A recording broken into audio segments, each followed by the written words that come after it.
d'après ce qu'on sait mondialement, je ne parle pas que de Israël, 75% des CV ne vont pas être analysés par des humains. Ils vont être analysés par des robots qui vont, et je vais expliquer comment ils font.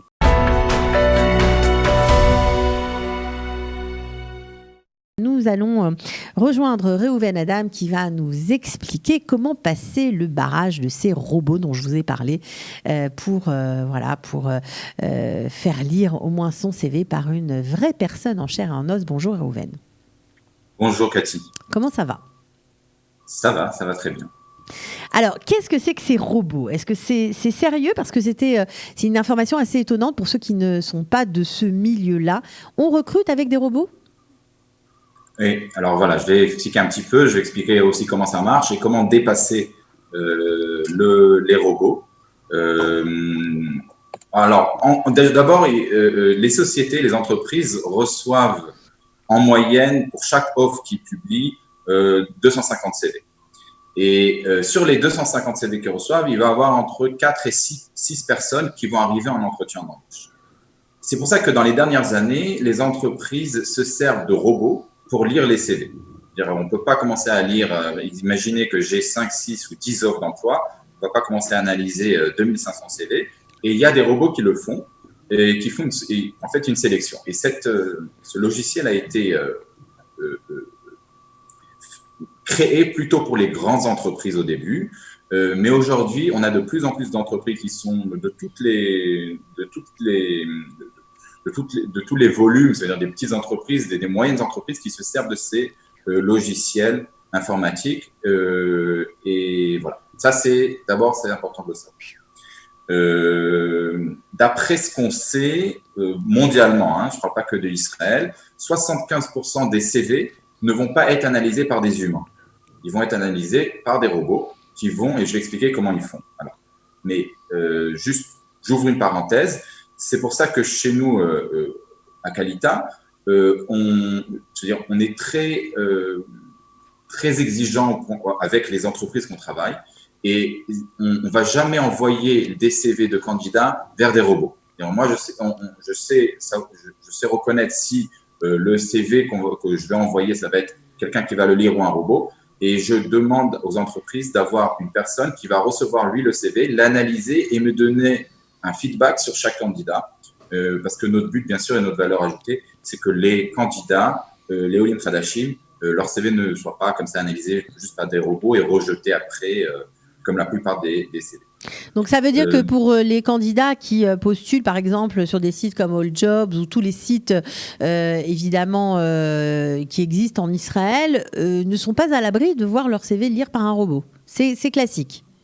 Oui, alors bien sûr, déjà comme vous avez dit, les moteurs de recherche d'emploi, mais aussi dans les sites des entreprises, quand il y a des offres d'emploi, on rentre dans n'importe quel site d'entreprise israélienne, on a sur carrière, on a des offres d'emploi, ça va pas être en Israël, au moins les grandes entreprises ne se servent plus des humains pour lire les CV. C'est plutôt de robots. Et on peut voir ça, ça veut dire que c'est très facile.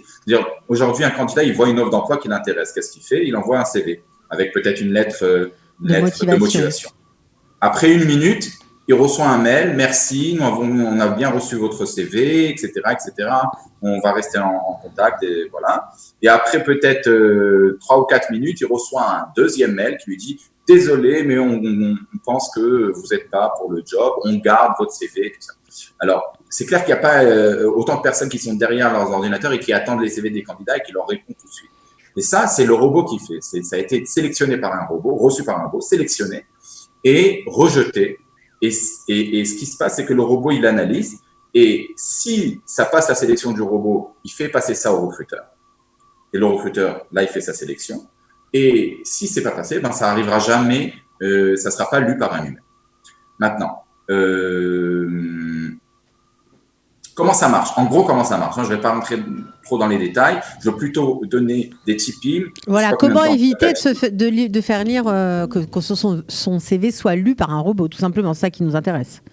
Comment éviter que son CV soit lu par un robot ? On ne peut pas éviter. On peut éviter.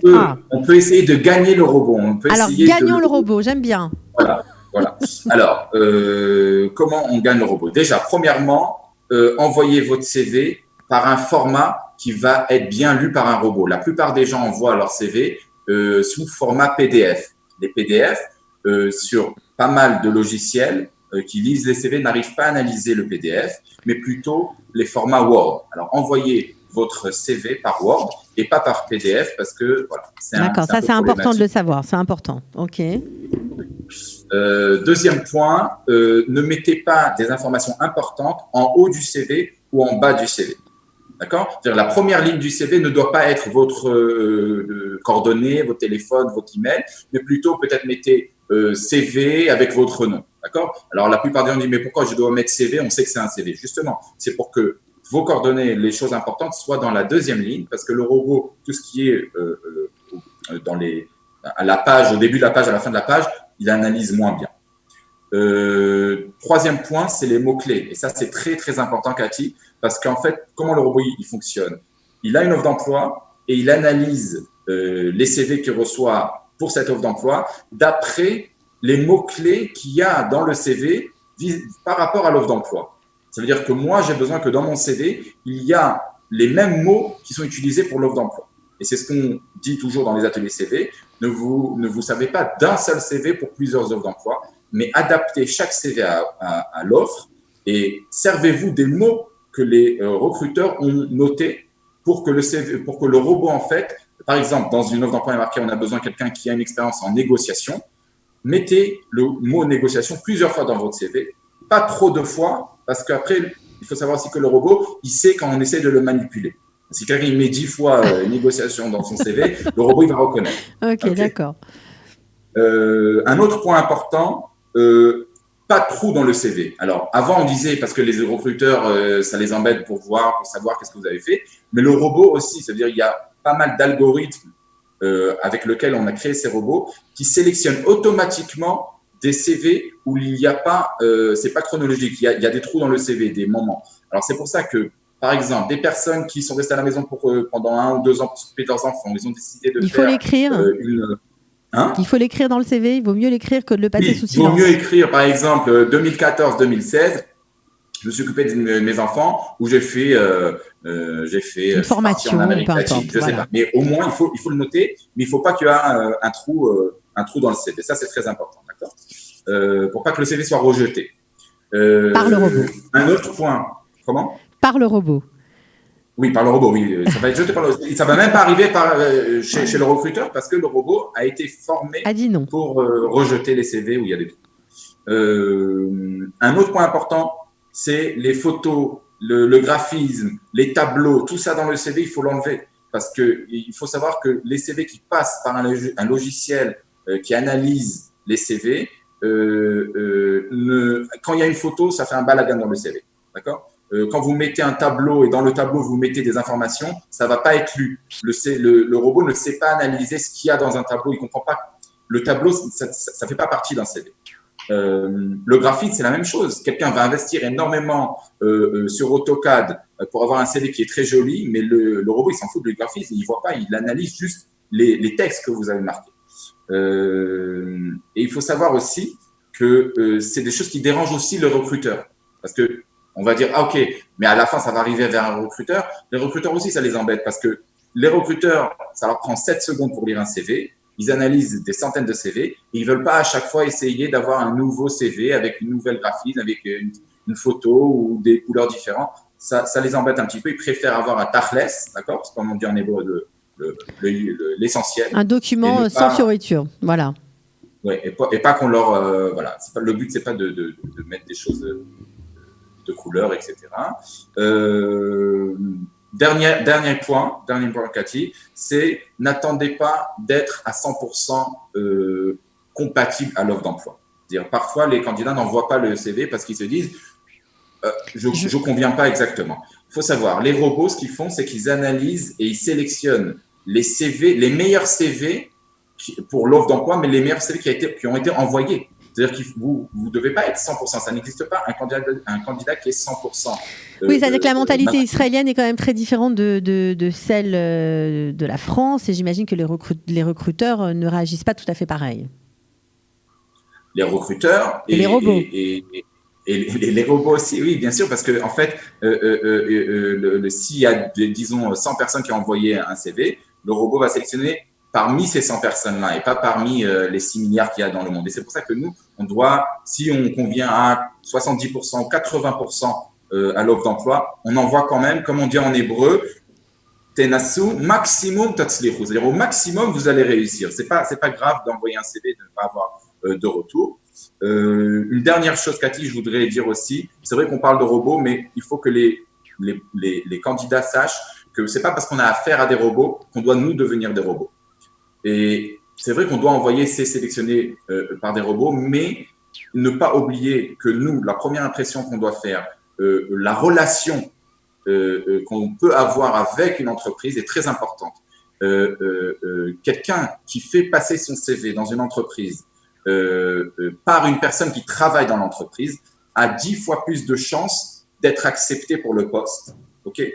Et c'est pour ça que les relations que vous avez, les relations que vous pouvez créer autour de vous, etc., sont très importantes pour demain se servir de ces relations et faire passer votre CV par quelqu'un qui travaille dans l'entreprise. Et là, vous dépasserez complètement le robot et vous aurez beaucoup plus de chances à avoir le poste. Bien écoutez, Reuven, c'était vraiment très intéressant. Voilà, pour ceux qui ne savaient pas, en tout cas, que les robots étaient très actifs dans notre recrutement. Ben voilà, maintenant c'est fait. Et en plus, on a les trucs pour tromper le robot. Ça nous a plu, voilà, j'avoue. Merci beaucoup, Reuven. On vous retrouvera sûrement à bientôt. J'invite les... Il y a des nouvelles offres d'emploi, ouais, d'ailleurs. C'est l'occasion de vous poser la question. Oui, il y a des nouvelles offres d'emploi qui ne sont pas analysées par des robots, mais par des humains et qui sont envoyées vers des sociétés où chaque personne dans la société va être analysée, chaque CV va être analysé par un humain, comme j'ai dit. On ne veut pas envoyer les CV des candidats d'Olim Pradashim vers des robots. Et on va rentrer plus dans les détails du CV, du robot, etc. dans le prochain atelier qu'on va avoir. Ça sera lundi prochain, le 11 mai à 11h. Ça sera sur Zoom. Et vous pouvez, sur le site du Hub de l'Emploi, vous inscrire à partir de demain. C'est gratuit toujours ? C'est 15 shekels. 15 shekels, ok. Bon, en tout cas, merci beaucoup. C'est pas grand-chose. Le but, c'est de s'assurer que les personnes payent quelque chose un petit peu pour qu'ils insistent. Pas juste qu'ils s'inscrivent, mais aussi qu'ils insistent aussi à l'atelier. Qu'ils assistent à l'atelier. Ok, bon, alors en tout cas, on leur souhaite bonne chance pour leur recherche d'emploi, comme à tous ceux qui reprennent doucement le chemin du travail. Et ça tombe bien parce que nous avons pensé également ce matin aux entrepreneurs. Nous allons avoir en ligne tout de suite Moshe Assouline. Donc voilà, on remercie Reuven. On va passer à l'invité. Retrouvez du dimanche au vendredi notre live quotidien spécial coronavirus. 3 heures de direct ininterrompu de 8h à 11h. Pour tout savoir sur l'actualité du virus en Israël, mené par Daniel Haïk, Olivier Granillic et Cathy Choukroun. Le live Studio Qualitas, c'est tous les jours en direct, puis en replay sur Facebook, YouTube ou sur notre application et sur le site studioqualita.com.